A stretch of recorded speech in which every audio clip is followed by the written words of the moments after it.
Colide todos los moles, un boxeador que lo mismo golpea a la derecha, al conservadurismo, a los mochos, alguien que hace de la literatura historia, o como él mismo se denomina, alguien que no tiene la fuerza de voluntad suficiente como para ahorrarse los tragos amargos de oír lo que de él se habla.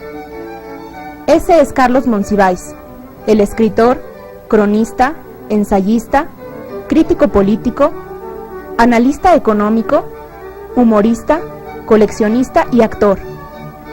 Sus escritorios llenos de papeles y de gatos que caminan encima forman parte del escenario en el que una memoria atenta a todas las expresiones de la cultura popular ha rastreado y dado cuenta de prácticamente todo lo mexicano: el aspecto de la ciudad, los efectos de la economía, los resultados de las modas, en general, las consonancias y disonancias que se generan en el amplio espectro de nuestra cultura. Imaginativo, excéntrico, ubicuo, objetivo y veraz, Monsiváis es hoy por hoy una de las voces de referencia obligada en el diálogo de la cultura nacional. Sus aportaciones se han manifestado en muy diversos ámbitos a través de más de 5 décadas. Monsi, como se le llama cariñosamente, nació el 4 de mayo de 1938, y a partir de ahí, su mirada brillante no se ha detenido. Hoy, en Sobremesa, celebramos la existencia de un personaje que es punto y aparte.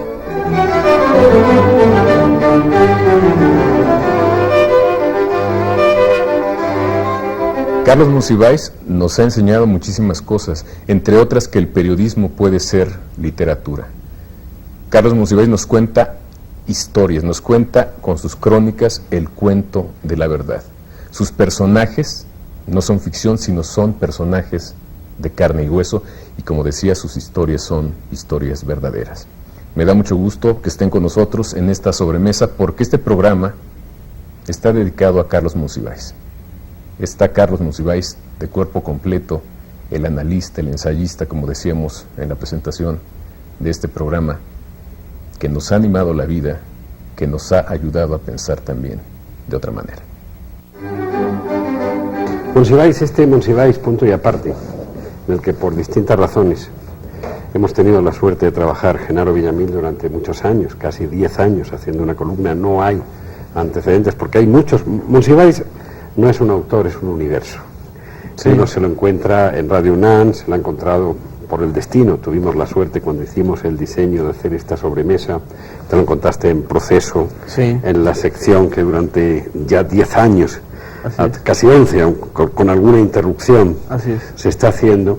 Pero siempre había una constante que era la constante de los que trabajamos con él, con este Premio Nacional de Periodismo. Me parece que es un gran reconocimiento, porque además, efectivamente, el periodismo hay que construirlo en el sentido de cómo lo ha construido toda su vida Monsiváis. La gente no sabe que Carlos, o no se sabe mucho.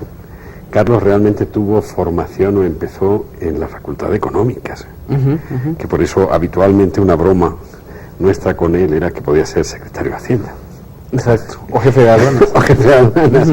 Pero en este momento, en esta reflexión de este Premio Nacional de Periodismo por trayectoria, esta alma animadora de sobremesa, esta conciencia cívica, este punto y aparte siempre de colocar los mojones del avance, porque era muy curioso. En ese sentido, el debate con Carlos siempre es igual, ¿no? Son los puntos que permiten establecer cuándo la sociedad avanza. Sí. Por ejemplo, en donde pues hay varios ahí fans que pues, llegan y me saludan, pero desde que tenía 28, 29 años, Carlos ya era un personaje urbano, un personaje muy cercano a lo que él más le interesaba, que era la cultura popular mexicana. Lo que le sigue interesando, es lo único que le mueve, y que le obligó además no le obligó, lo inspiró para hacer un museo como el Estanquillo. Entonces siempre no había que cruzar el Rubicón para estar con Carlos. O sea, Carlos estaba y está siempre en todos lados. Entonces, esa cercanía es muy impresionante. Esa cercanía de la gente con Carlos es impresionante, porque es una cercanía icónica, es una cercanía también de empatía, es una admiración, es cariño, es también lúdica, ¿no?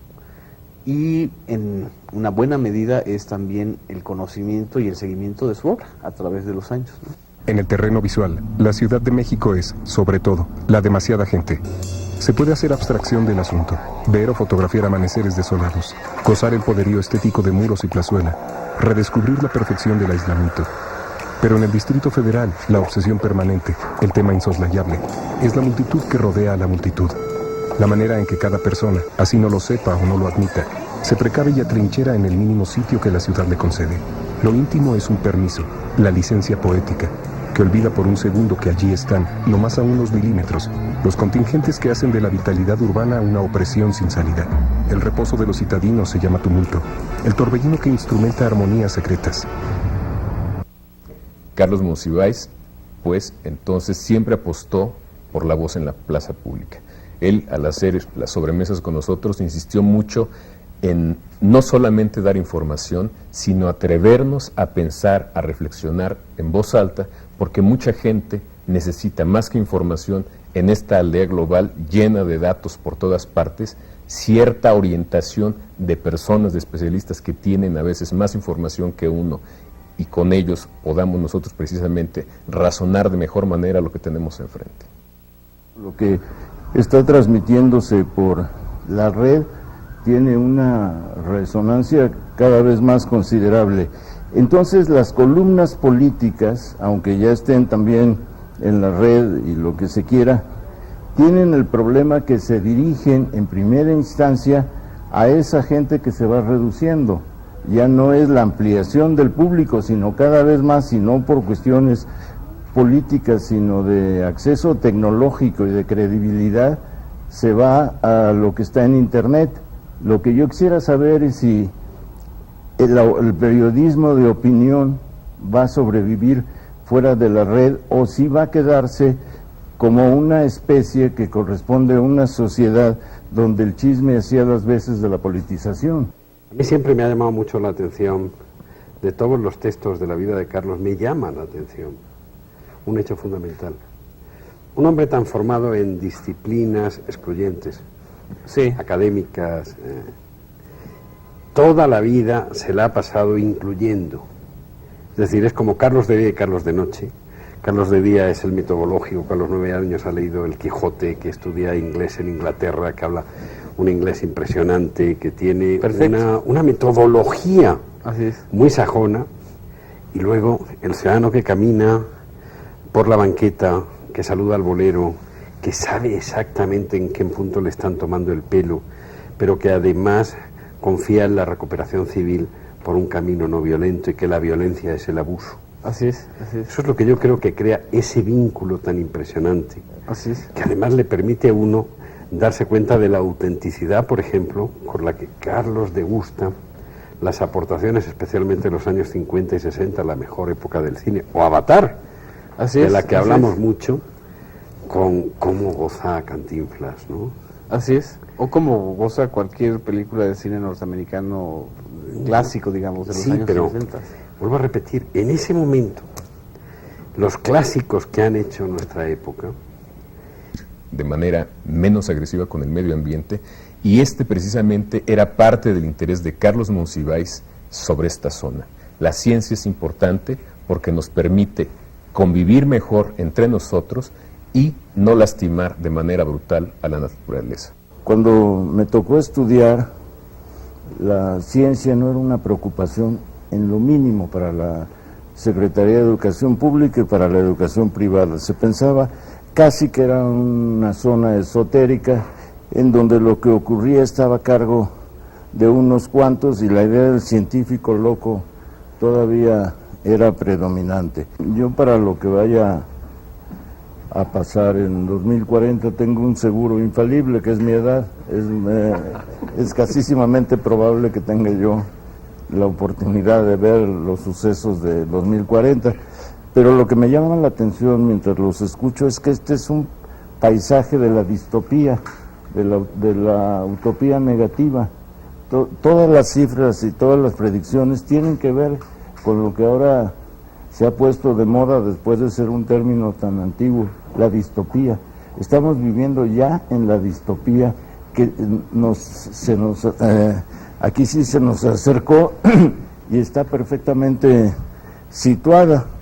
Frente a eso, lo que se opone, bueno, todos los laboratorios, todo el gasto publicitario en investigaciones, etcétera, que queda toda la gran labor de investigación que por el momento me parece que queda muy concentrada en las declaraciones de los funcionarios.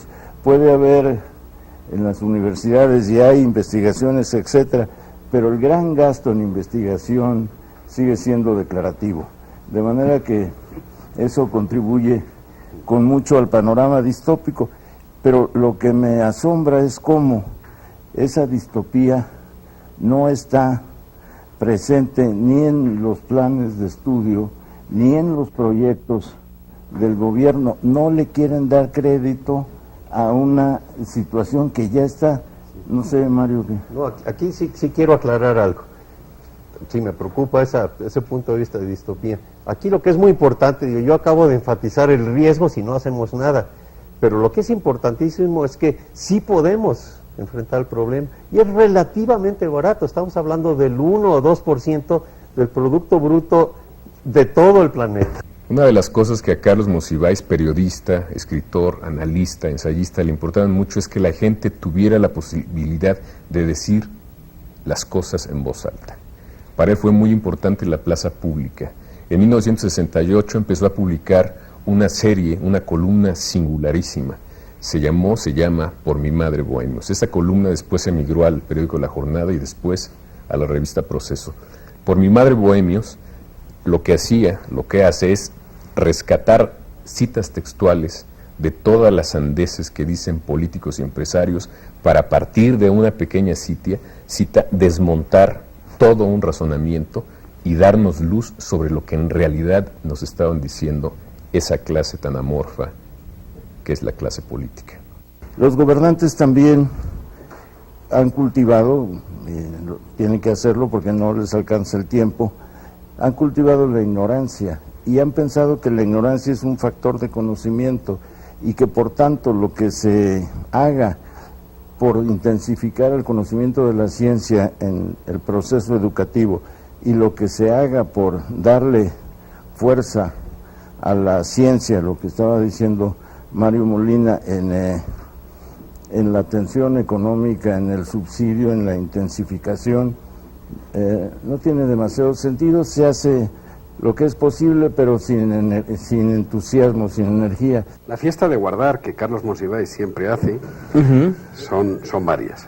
La primera es la cultura popular, la segunda es la capacidad de la indignación, Sí.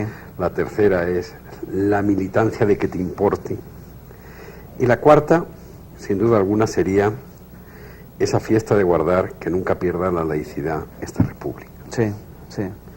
En eso Carlos ha sido siempre muy militante, ¿no? Una de las condiciones esenciales del Estado democrático, de las sociedades democráticas, es la laicidad. No digo de una sociedad porque eso es exagerar, no es cierto. La sociedad de Juárez, como la de todo el país, no está inmersa en la degradación, sufre sus consecuencias, pero no se puede hablar de una sociedad de asesinos, no lo es, no lo somos, pero lo que sí es terrible, ver ese momento, cuando separan a las jóvenes y se especializan en matar a los jóvenes, que ahí hay crueldad, hay la risa sardónica de los criminales, hay la seguridad de que no van a ser tocados, hay la experiencia de que además son intercambiables, uno de ellos puede morir o puede ser detenidos, pero la especie no.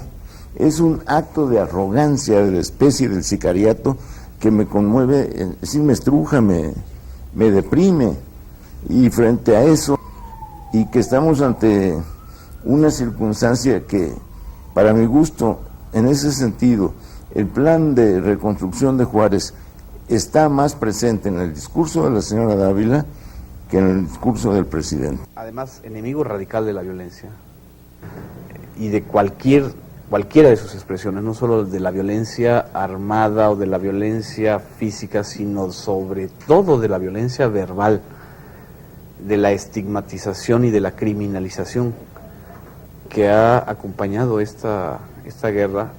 A Carlos le preocupa mucho, le tribula mucho, lo amotina esta otra parte de la guerra que creo que es mucho más grave, que es la violencia verbal, para tratar de convencer de que este camino de masacres y de criminalización y de asesinatos va a conducir a algún lado. ¿Sí? Sí, sobre todo el uso que de eso se está haciendo para no acompañar cuáles son las causas profundas. Así es. Que de verdad están basadas detrás de toda esa terrible tragedia de la violencia, del narcotráfico, de la falsa guerra, pero también, en cierto sentido, del fracaso social que representa la base tan inmensa que tiene de gente que no tiene otra cosa que hacer, que no tiene una alternativa. Cuando se habla de recomponer el tejido social, siempre me acuerdo de Penélope, tejiendo en las mañanas a lo largo del día y en la noche destruyendo el tejido. Lo que está sucediendo es que hemos caído en la emisión de fórmulas bastante facilonas porque no hay la capacidad del diagnóstico. El alcalde habló de restaurar el desinterés por las pandillas en Ciudad Juárez y con la